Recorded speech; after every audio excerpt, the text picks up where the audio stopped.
my bed, my bridal, all for misery, and I cannot save my child from death. This is one of the most shocking stories ever written. A mother, a princess, has lost her city and her husband in war. Now she has to face the news that she is to be sold into slavery and her only son killed. This film version of an ancient Greek play called Trojan Women has become a classic. The first time I saw it, I was moved to tears, and it still moves me now. It is a play about the most charged aspects of human life: love, war, sacrifice, fear, and death. And although it is set amongst the gods, myths, and peoples of ancient Greece, it is still utterly gripping today.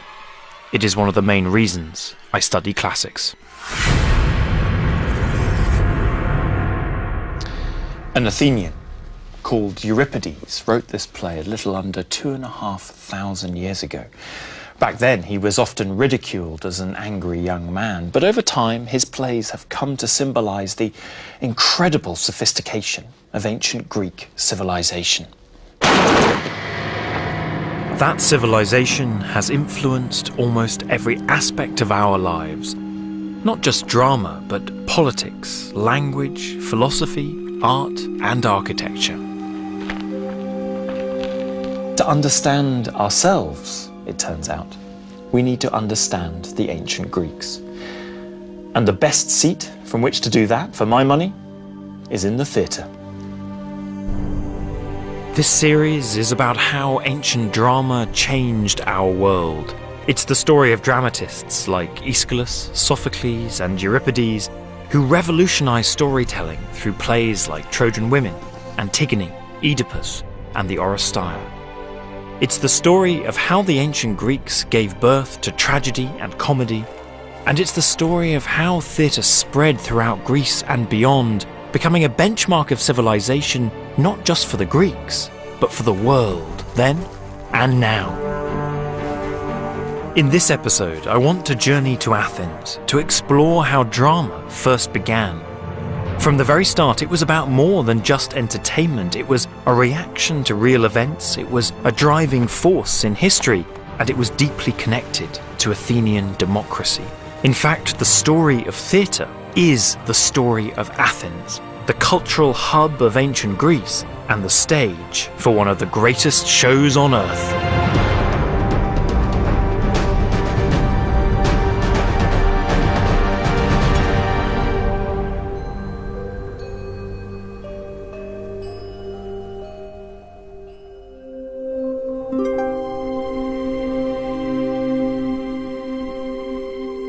The story of drama as we know it begins in a particular place and a particular time. Athens in the 6th century before Christ. At that time, Greece was not a single country but a mass of competing city-states, or polis, the Greek term describing a body of citizens. But in the late 6th century, the polis of Athens pulled ahead of the others politically, economically, and culturally.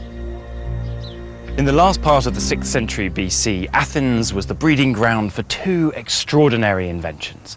The first was democracy. Athens was ruled not by kings or by cliques of aristocrats, but by the votes of its own citizens. But the second was theatre. Athens invented an entirely new art form, drama. And these two inventions were tightly intertwined at the beating heart of Athenian society. And both of them were the result of an extraordinary cultural revolution. At this time, the whole of ancient Greek culture underwent a historic transformation. The revolution extended from architecture to literature, from vase painting to philosophy. You can see the impact of that revolution clearly in how Greek sculpture developed. In the middle 6th century, it was rigid, stylized, lacking movement and life, but then things began to change. By the 5th century, Greek artists began to produce some of the greatest lifelike sculptures ever made. It all amounted not just to a new looking world, but to a whole new view of the world. We call it the classical world. And in this groundbreaking epoch, drama was perhaps the biggest innovation of them all. Tales of love, death, and war had always been passed on by storytellers, and epic poems like Homer's Iliad and savage myths had been celebrated in choral dance and song, but the Athenians added actors and invented the idea of performance. These epic stories would now play out not only in the mind, but live on stage. This was more than innovation. This was a revolution. Never before in the Greek tradition that we know of, in the Greek storytelling tradition, were things enacted rather than narrated. So instead of having, and then the king drew his sword and said, instead a person actually draws a sword and speaks. I know we sort of say, well, children do that, but to do it with serious storytelling, with storytelling that actually delves into important roots in human behaviour, that is a very new step. And to have it done in front of you, I think that must have been a very, very startling innovation. The son of Thyestes. Ancient Greek drama looked and sounded very different from drama as we know it today. There were no more than 3 or 4 actors. There was a chorus who interrupted the action with song and dance, and all the performers wore masks. When an actor began to enact rather than narrate, there's a kind of dangerousness about that the actor has to become a woman. The actor has to become a slave. The actor, perhaps even more dangerously, has to become a god. And it's almost as if the mask is a kind of signal of the profession that protects the actor against the danger of doing these things. Blood shoot of Atreus, destroyer! The chorus are costumed and masked in an identical or near identical way. And they move and speak as a group. The chorus is not a bunch of individuals. For the Greeks, the chorus was a group, in which, in a sense, they submerge their identity. And what the chorus does is, in its groupness, it tries to make sense of what it's witnessing. They're deeply emotionally involved, and the suffering becomes a song. And the chorus, as a group, and with its group response, sings its choral lyrics. You did it, plotted it, you single-handed. The people will stone you. You don't stand a chance. It seems to me that the crucial thing is that it is simultaneously a very strong emotional experience and a very strong thought experience.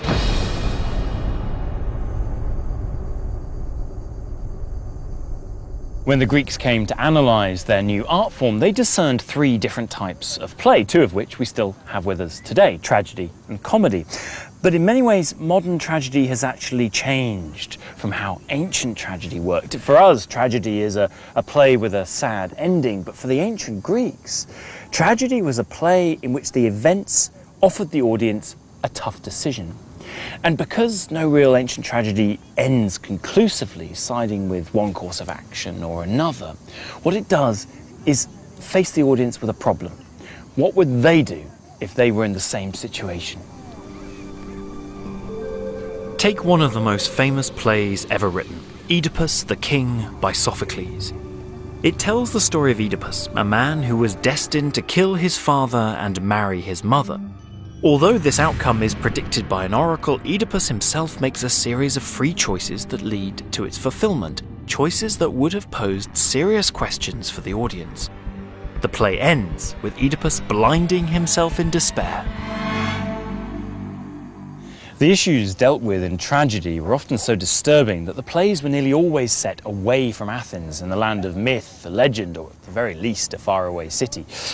And after a series of tragedies, the Athenians were offered a satyr play. Now, we don't have this anymore today, but effectively, satyrs were the half-male, half-goat companions of the god of revelry, who would be allowed to run around the stage doing lots of lewd and bawdy things as a bit of light relief. But what we do have today is comedy.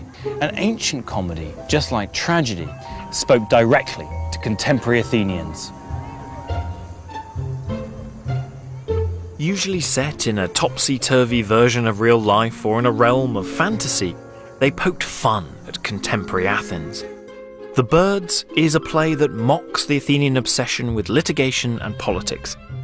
It tells the story of two men who are tired of a life of law courts and civic duties.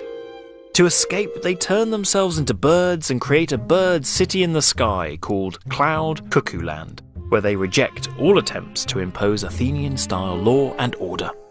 Both comedy and tragedy sought to have a direct bearing on life in Athens.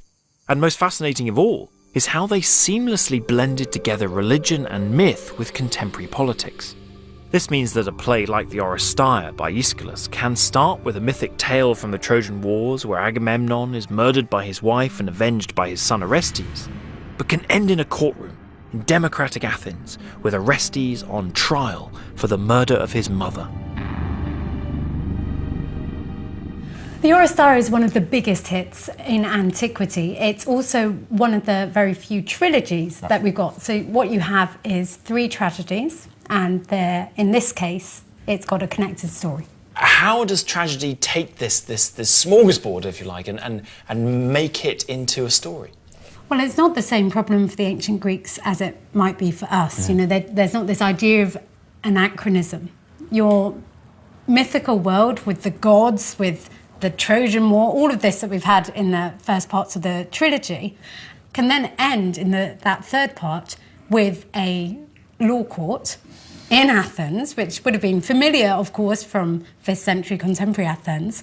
So you have this brilliant genre where you can zoom from your present day into the past and bring your past into your present day. And it's that relationship that tragedy uses to be able to say things about its contemporary society. To find out more about how drama and democratic Athens became so intimately connected, I want to look at how theatre first emerged. Everything in ancient Greece came under the auspices of a particular god, and the god controlling theatre was called Dionysus. He was also the god of wine and revelry, and many scholars think that theatre evolved directly out of the choral songs performed in honour of Dionysus.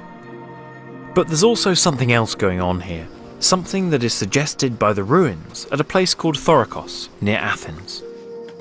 This region was once home to the ancient Athenian silver mines, but it is also the site of the oldest stone-built theatre in the Greek world. We're in an industrial heartland of the ancient Athenian state, with the ore washeries and the mine shaft just beyond the theatre here. The first phase of this theatre is late 6th century, and that puts it in the same time as the invention of Athenian democracy itself, which throws up another question. Just what is the relationship between theatre and democracy, and how did the two help each other into being?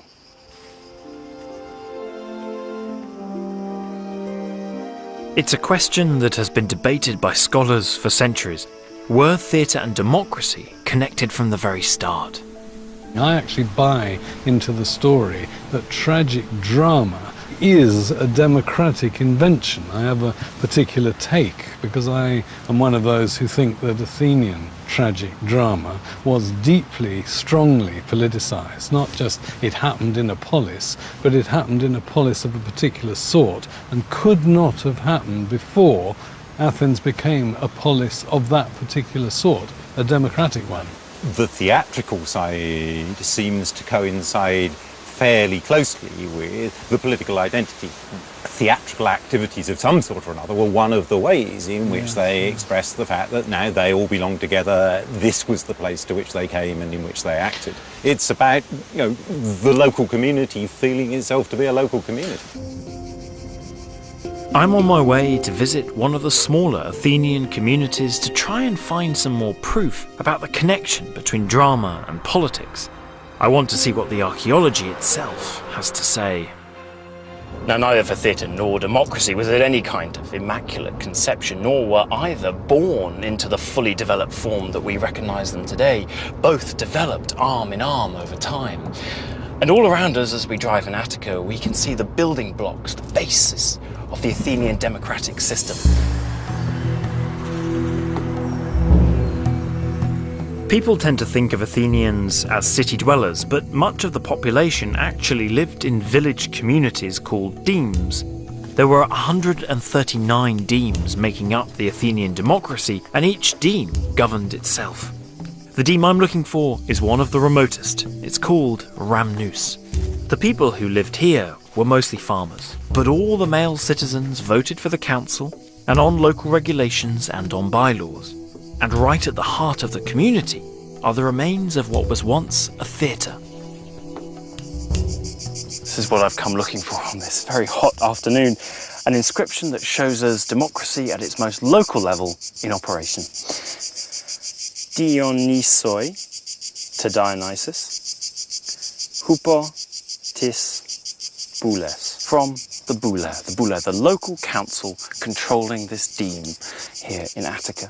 And it's to Dionysus because, yes, you've guessed it, we're in a theatre, the space of Dionysus, the privileged seats for the distinguished local clientele, and the stage set out before us.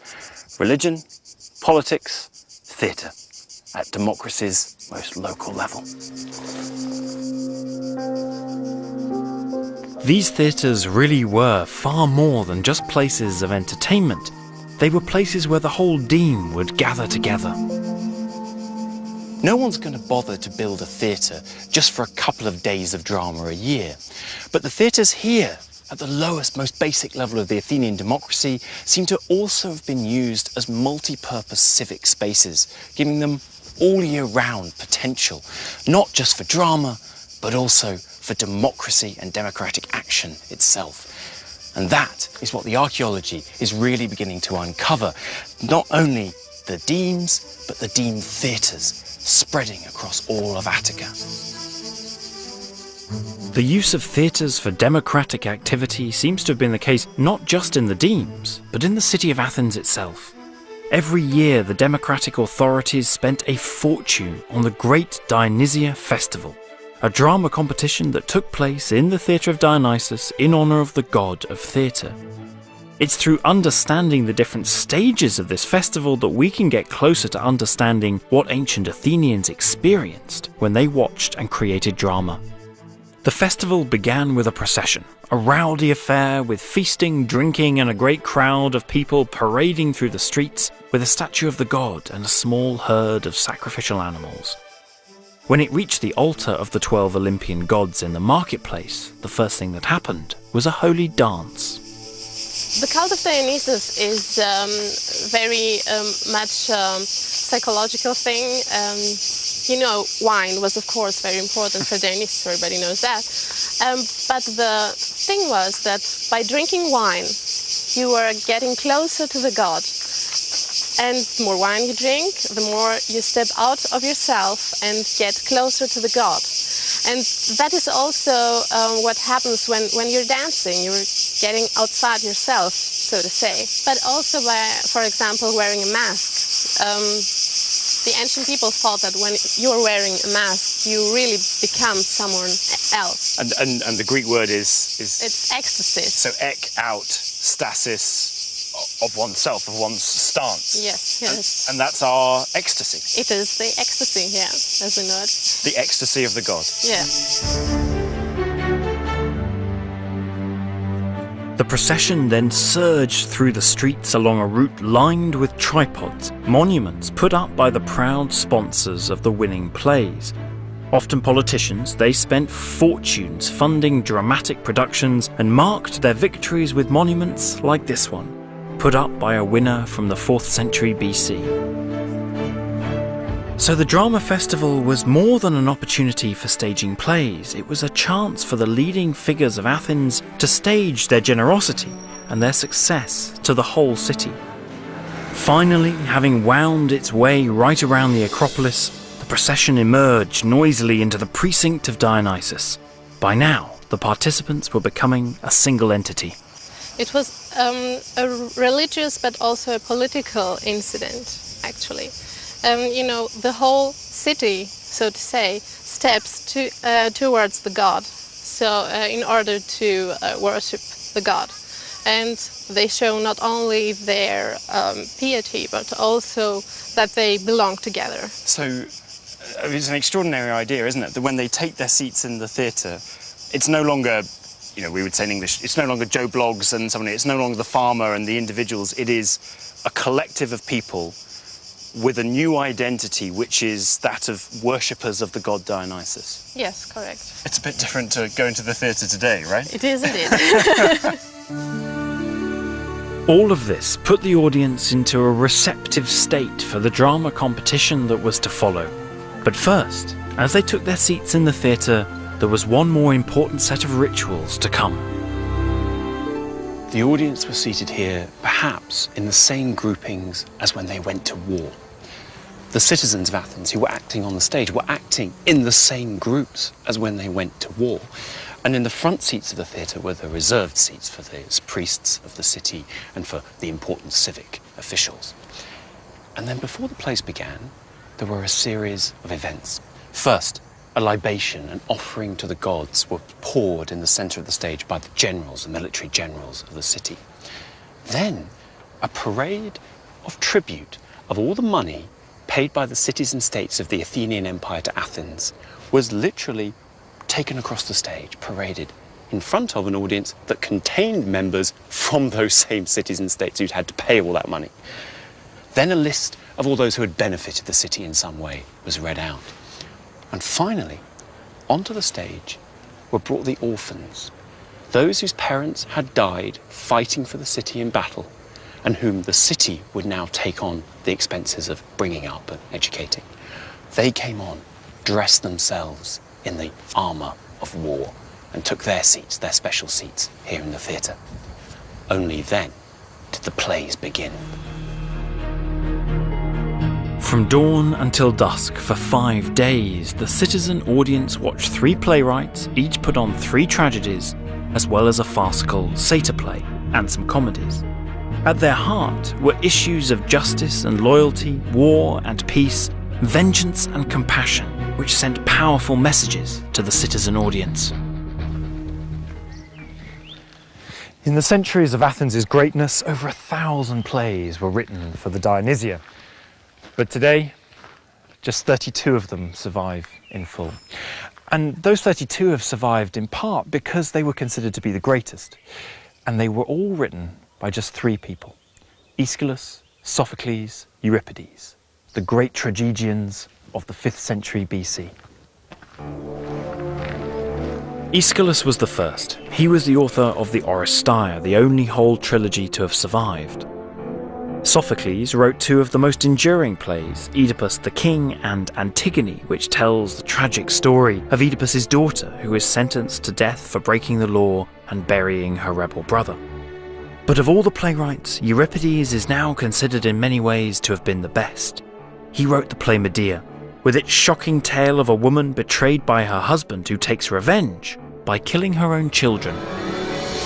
The playwrights of ancient Athens were all gurus of the city in one form or another. Aeschylus, the war hero, Sophocles, the civic official, and Euripides, the sort of enfant terrible of Athenian society. The Greek word for playwright is didaskalos, which means trainer or teacher. Now, in part, that refers to the playwright's role in training the chorus for their play, but many believe it also refers to the role of the playwright in training the audience for participation in democracy itself. If we take Sophocles' Ajax as an example, it's a retelling of a classic myth set in the time of the legendary war between the Greeks and the Trojans. And on the one hand, it's just that, but on the other, it's also a lesson in the sacrifices that have to be made for democracy to work. Ajax was one of the warriors who fought with the Greeks at Troy. After the death of Achilles, the greatest hero of them all, the Greeks take a vote on who should get his weapons. They choose Odysseus, not Ajax, and Ajax is furious. Unable to accept the result of the vote, he goes on a killing spree, and ultimately, consumed by the shame of his actions, he is driven to suicide. The motor of this play is a vote, a process that would have been very familiar to the democratic citizens of ancient Athens. But it's a vote that Ajax refuses to accept. Ajax is the antithesis of the good democratic citizen. But the play also goes further, because for me the key moment is actually what happens after Ajax's death. So what Sophocles has the other Greeks do is debate about how they should proceed. And some argue that Ajax should not be buried because of his actions, but Odysseus steps in to argue that he should be buried. Do not fling his body out unburied, treated so unfeelingly, and don't let force have such control of you that you allow your hate to trample justice down. For scholars, this is the critical point in the play.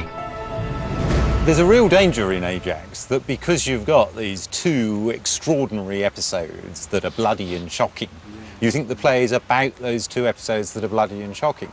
But I think the play is about the process of debate that leads to decisions in the wake of actions that really you haven't been able to cope with. And so this is a play that stages debate. And it stages it in all its forms. One way of thinking about Ajax is as a Homeric or Bronze Age or archaic warrior stuck in a much more modern political system. He has values about being an individual and being a hero, not being a cooperative person, that make him very, very difficult, as if individuals can no longer be powerful figures in the democracy. A man out of time, out of place. Yes. So, yeah, this may be somebody who is hardly a role model citizen, but there are going to be lots of people in Athens who are hardly role model citizens.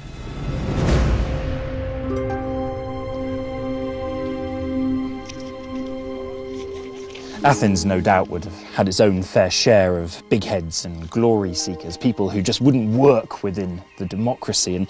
And this play plays out the dilemma of what do you do with those kinds of people? How do you keep the democracy on track?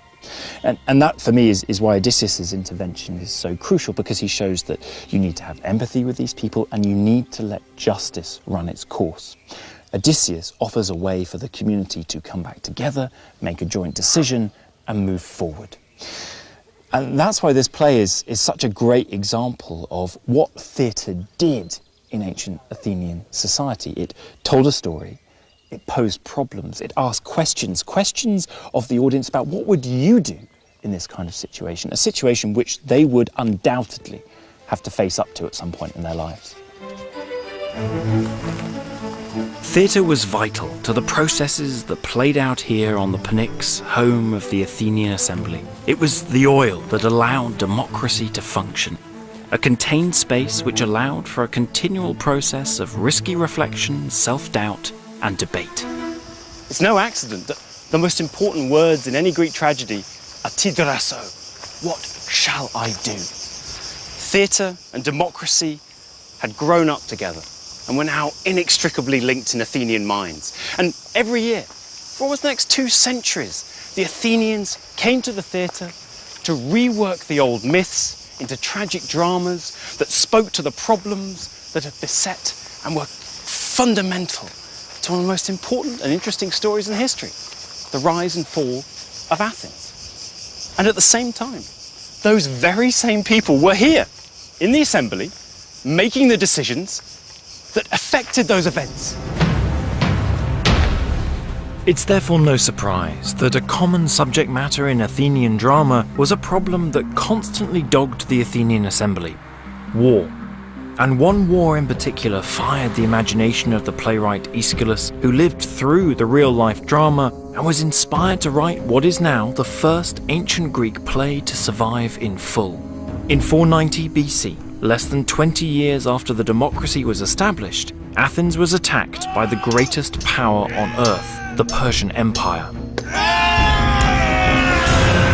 The first crisis came at Marathon, 26 miles from the city of Athens.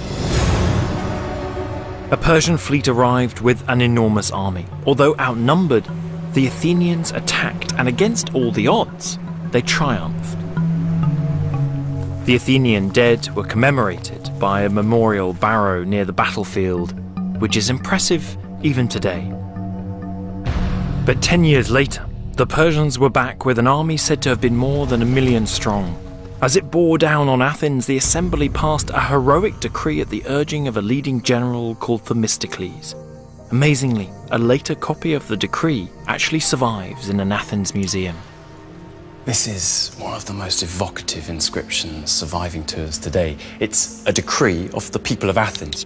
And here's the key word: Salamina, Salamis. This is the decree recording the decision by the Athenian people to evacuate their home city and go to the island of Salamis to save themselves from the invading hordes of Persians. This is the record of one of the most key moments in the whole of ancient history. The Athenians abandoned their city and took to their ships, leaving only a few men barricaded on the Acropolis. The Persians ransacked the city, destroying the temples. But the Athenian gamble paid off. The Athenian fleet defeated the Persians in the narrows off Salamis. Greece was saved. And witnessing it all, not from afar but at close range, was Aeschylus. Aeschylus wasn't just a playwright, he was also a soldier. He stood in the Athenian ranks on the plain at Marathon on that fateful day when the Persians first arrived. He was part of the victorious Athenian army, but he also lost his brother on the battlefield. Aeschylus, in his own epitaph, preferred to be remembered for his role here at Marathon rather than for his plays. Without doubt, it was his extraordinary experiences here on the battlefield that gave him a unique perspective and allowed him to represent war on stage in a way that has echoed ever since. Aeschylus composed over 90 plays in his lifetime, and of the few that survive, the play that he composed about these great events is one of the most moving and one of the most fascinating. In 472 BC, Aeschylus produced a play called The Persians, and it's the first ancient tragedy to survive to us in full today. Its sponsor was no one less than the future democratic hero Pericles. But what's really surprising about it is its subject matter, because it tells the story of how the Persians reacted to the news of their defeat at the Battle of Salamis, a battle that those in the audience had fought and won just 8 years before. The play is set in the Persian capital. A messenger arrives at the Persian court with the news of the Greek victory. The Persians cannot believe that they have been defeated and they fall to pieces. In their misery, they summon the ghost of the previous king Darius for advice. The ghost of Darius tells the Persians that they themselves are to blame for their defeat, because their pride and their ambition has led them to disregard the gods. The voiceless heaps of slaughtered corpses shall eloquently show that no one human should puff up inflated thoughts. You see how insolence, once opened into flower, produces fields ripe with calamity and reaps a harvest home of sorrow. This is the crucial theme of the play. Well, I think really at its heart, it's almost really a tragedy about hubris. This idea of, sometimes translated as arrogance, something like that, going too far, crossing a line, transgressing. And the Persians had done that. They thought big, they thought they could go and take Greece. They didn't win. And actually part of what the play is exploring is the idea that big empires can fall. What kind of resonance and implications does a play like The Persians have for us today? It deals with one of these eternal themes. It looks at war, and it looks at the destruction, the loss, the risks you run if you go to war. But it became really popular with the Gulf War and then with the Iraq War as well, and this is a really interesting one. In some modern productions, what you get is costume that really tells you that the audience should be making a link with contemporary war. What point is Aeschylus making, do you think, with that? I mean, this is an amazingly difficult question to answer. You can't even imagine how this must have felt for the audience when they'd had their city sacked. They'd really come close to being completely occupied by Persia.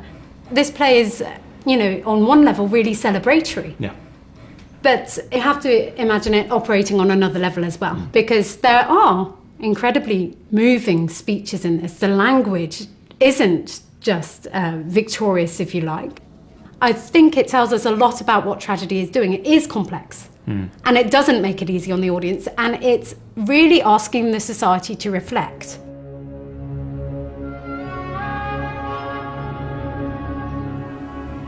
This play for me is both an exception to normal tragedy and a fantastic example of it.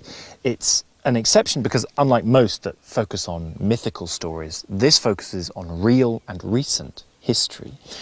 But it's a fantastic example of what tragedy does, because it doesn't just allow the Athenians to gloat over their victory. Instead, it offers a warning. For the Persians, pride came before a fall. And at a time when Athens and the Athenians were beginning to grow in their own power within the Greek world, the play offers that same message. Be careful, or you too could end up just like the Persians. This warning had a direct bearing on the current situation in Athens. In the aftermath of the Persian Wars, Athens reached the peak of her power and influence, and the fleet that had secured victory at Salamis now reached out across the Aegean. Athens became the leading city-state in a new anti-Persian alliance, but what began as a free coalition was soon under Athenian control. The financial muscle at Athens' command allowed it eventually to turn the free alliance of Greek cities and states that had been brought together to wreak revenge on the Persians into an empire solely to support the glory of Athens. And it was policed by the mighty and yet brutal majesty of the supreme Athenian fleet. The war chest of that free alliance, which had been kept on the sacred island of Delos, was moved to Athens, placed on the Acropolis, and eventually into a building, the Parthenon, which has today become synonymous with democracy and freedom, and yet which was originally built with the blood money of Athenian Empire. Every year, each city in the alliance or empire contributed money in silver as tribute, and this money was displayed in the theatre in Athens at the Great Dionysia Festival. But when any members of the empire refused these payments, Athens sent a fleet to attack them.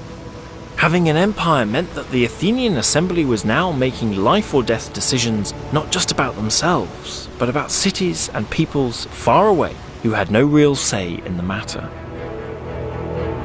These decisions were far from easy, as the Athenians discovered when they had to decide how to deal with the city of Mytilene.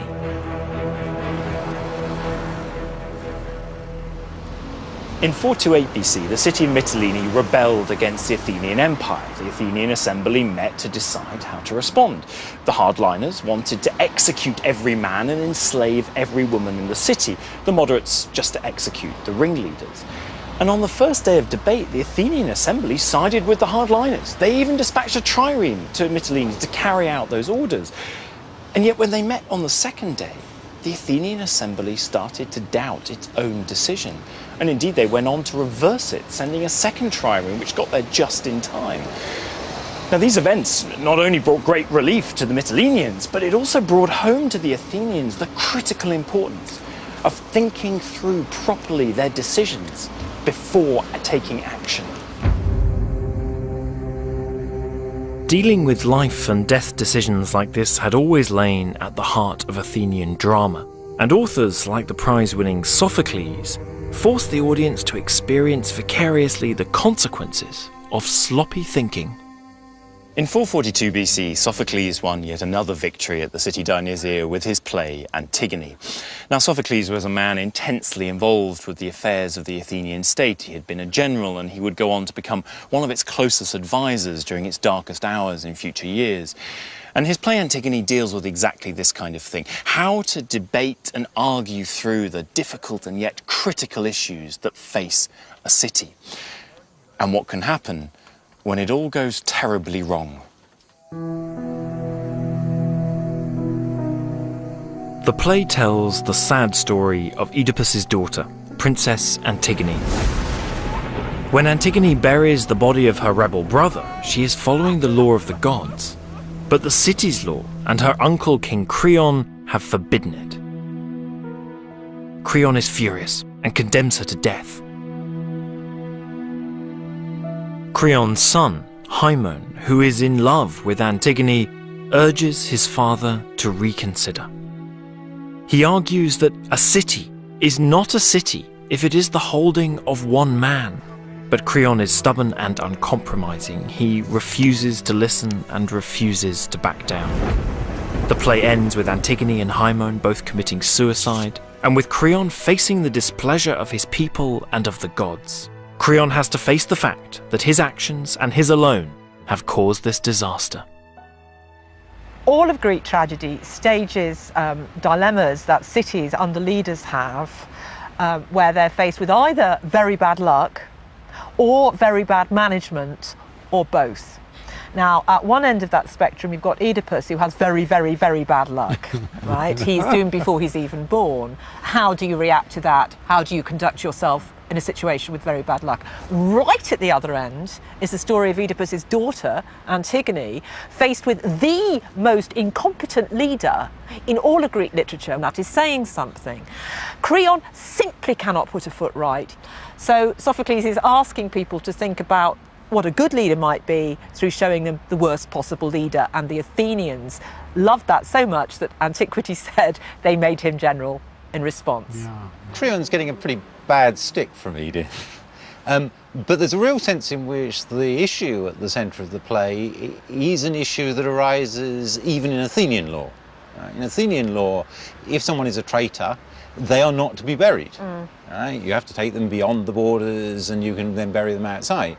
If you're a demarch in Athens and there's a dead body in your deme, you are obliged to bury it. Right? So immediately that clash of yes, you must bury it, but no, you can't, arises if the dead body happens to be a traitor. So this isn't a non-issue. This is a real issue. And Creon may make a complete fist of resolving it, but he makes a fist because there are two diametrically opposed justifiable views, and you then have to pick your way through these.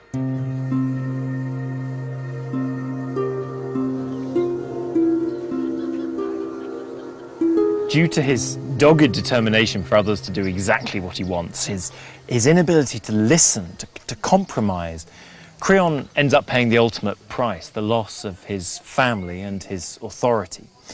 It's a play about listening, debate, compromise, what it takes to be a leader. Those are issues which, of course, had relevance to the ancient Athenians watching the play, but they're also issues that are relevant to any society at any time.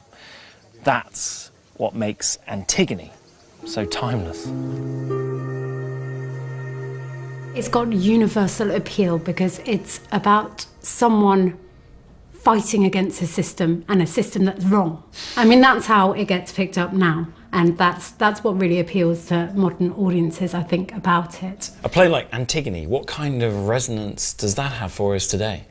Thinking about this adaptation that Jean Anouilh produced in 1944 in France while it was being occupied by Nazis, that's a real example of where you've got this play which is really taken on and championed by the resistance. How did it ever get permission to be performed if it's such a play of resistance? Well, I think that's the ambiguity of the play. So, you know, for the occupying force, for the Vichy government, actually, you can look at this play and think, this is a play about law and imposing law. And actually, this is a silly little girl who breaks that law and, you know, she gets what's coming to her. So it's that ambiguity that allows, even in those circumstances, this great play of resistance for some people to be put on.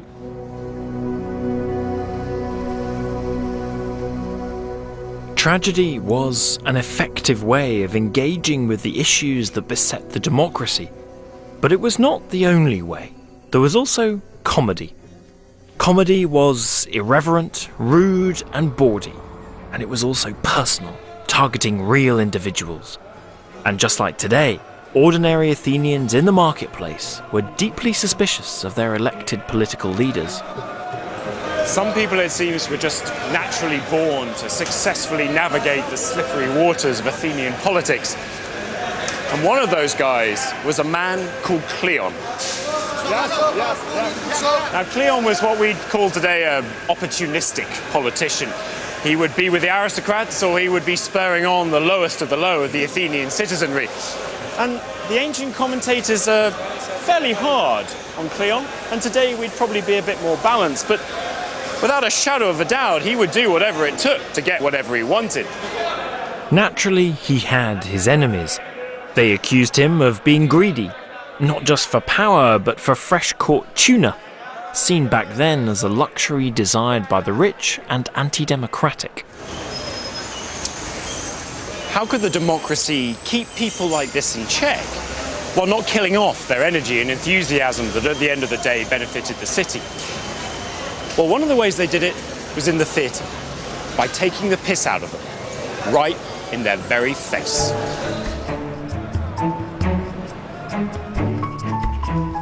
Comedies, while performed at the Dionysia festival, also had their own smaller festival. It was called the Lanaya.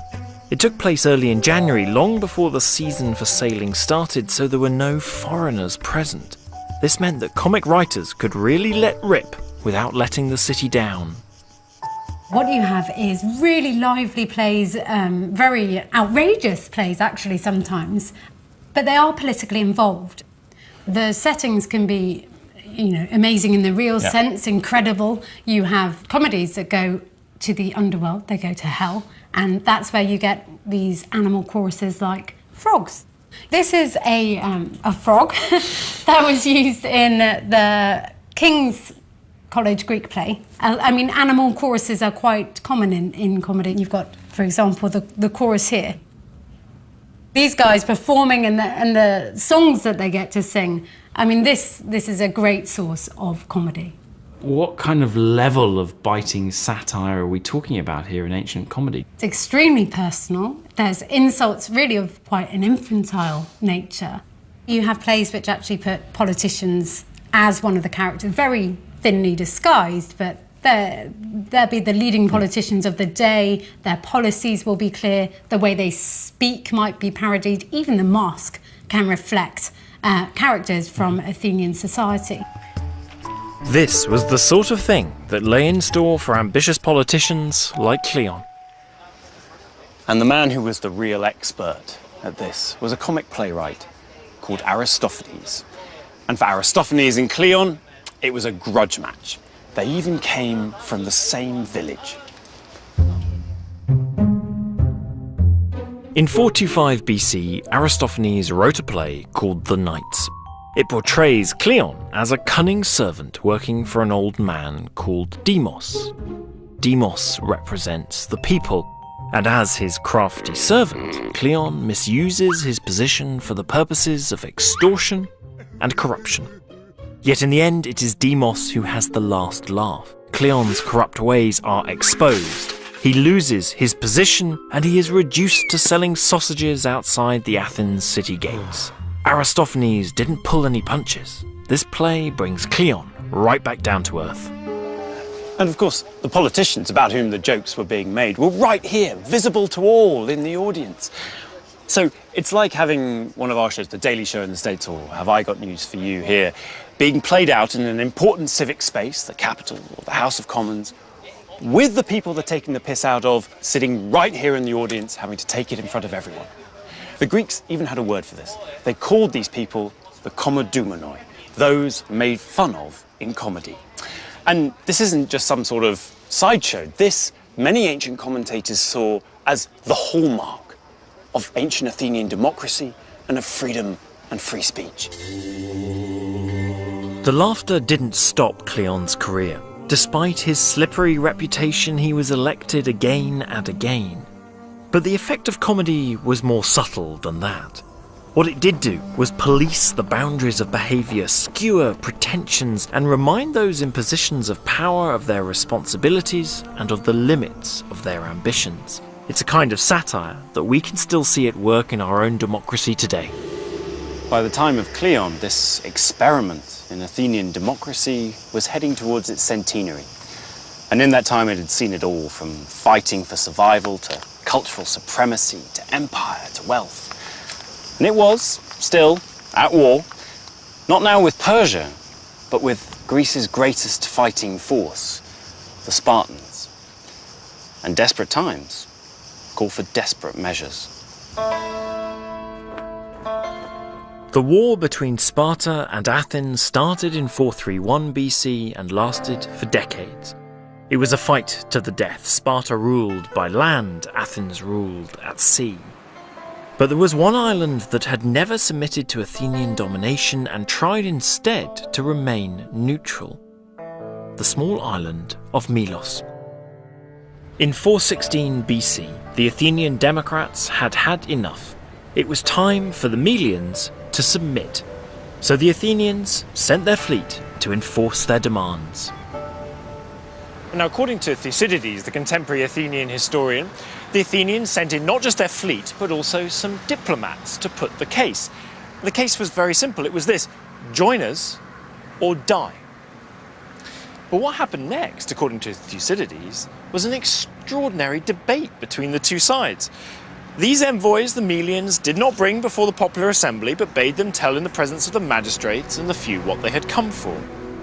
The envoys gave the Melians an ultimatum: surrender and pay tribute to Athens, or be destroyed.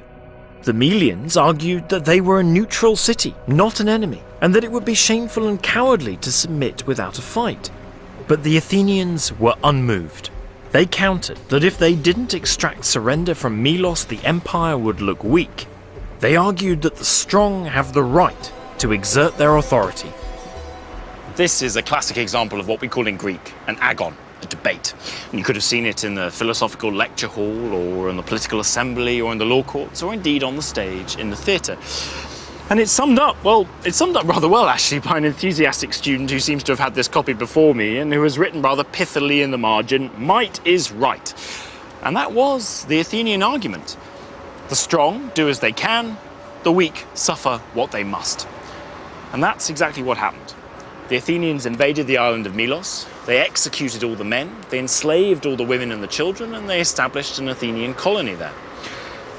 And yet, just the very next year, in the theatre of Dionysus, in the centre of Athens, Euripides, the enfant terrible of Athenian drama, staged a play called Trojan Women.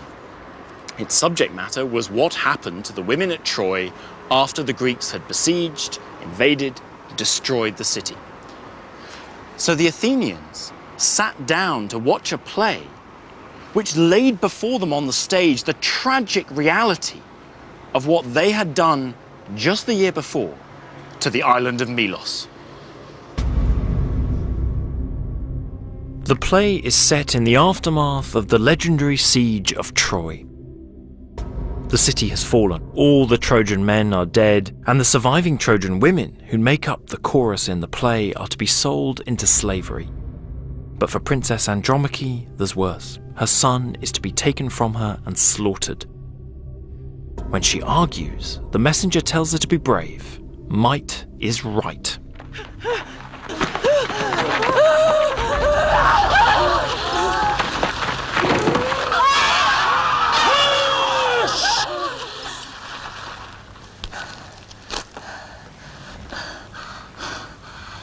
If you say words that make the army angry, the child will have no burial,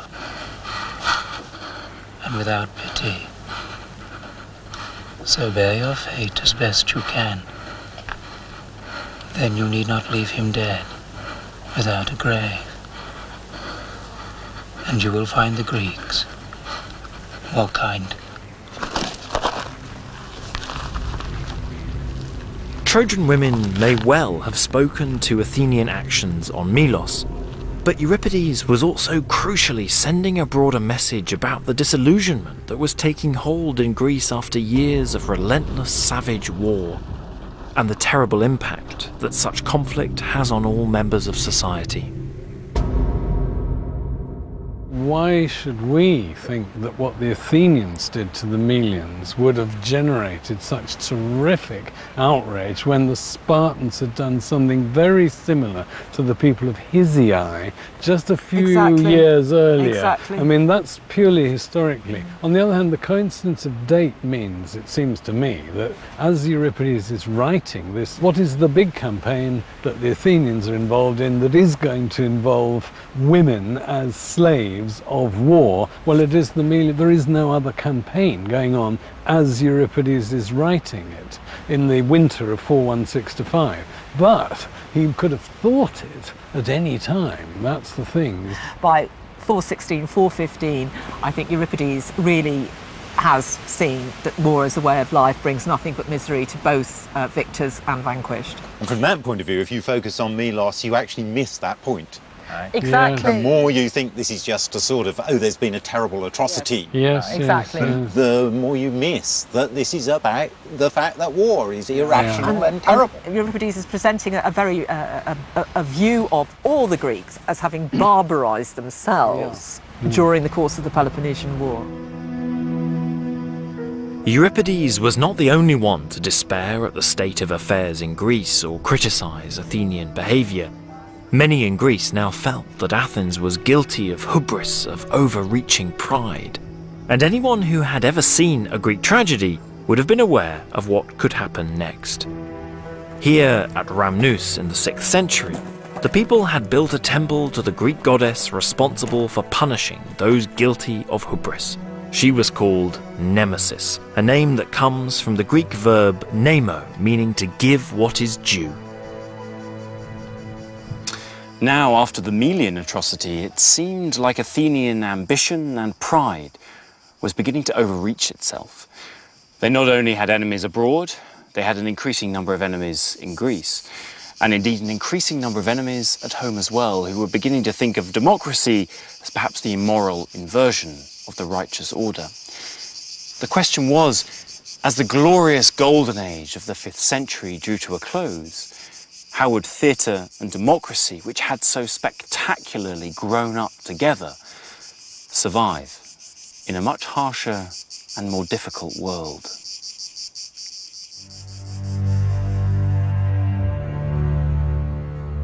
Although the future of Athens now looked uncertain, the past century had been a spectacular era. Athens had invented and pioneered an array of things which underpin our own civilization, from classical sculpture and architecture to new directions in philosophy and history. But for me, out of all those legacies, two stand out as the most extraordinary. First, democracy. Athens created the first democratic constitution in history, which has become a beacon across the centuries. And second, at the very same time, Athens invented a powerful and incisive new art form, theatre. An innovation without which, perhaps, that democracy might never have survived. Drama comes from the Greek word dran, to do, to act, to perform. And if there's one thing that's become abundantly clear, it's that theatre was never just mere entertainment, never a passive spectator. It was a performer in Athens' story in the ancient world. From tragedy making our most important beliefs uncomfortable, to comedy questioning and policing citizenship and keeping people in check, theatre was an institution that plugged into religious, civic, political and military aspects of ancient Athenian society. It was an extraordinary and an extraordinarily uncomfortable, risky and yet essential part of Athenian life. Join the Open University as we explore the connections between Greek theatre and modern-day democracy. Go to bbc.co.uk/ancient Greece and follow the links to the Open University's free learning website. Peter and Dan Snow explore another 20th century battlefield in just a moment's time here on BBC4 this evening. And then a chance to re-meet the ancestors, families of the Stone Age, in Stories from the Dark Earth at 11. Stay with us.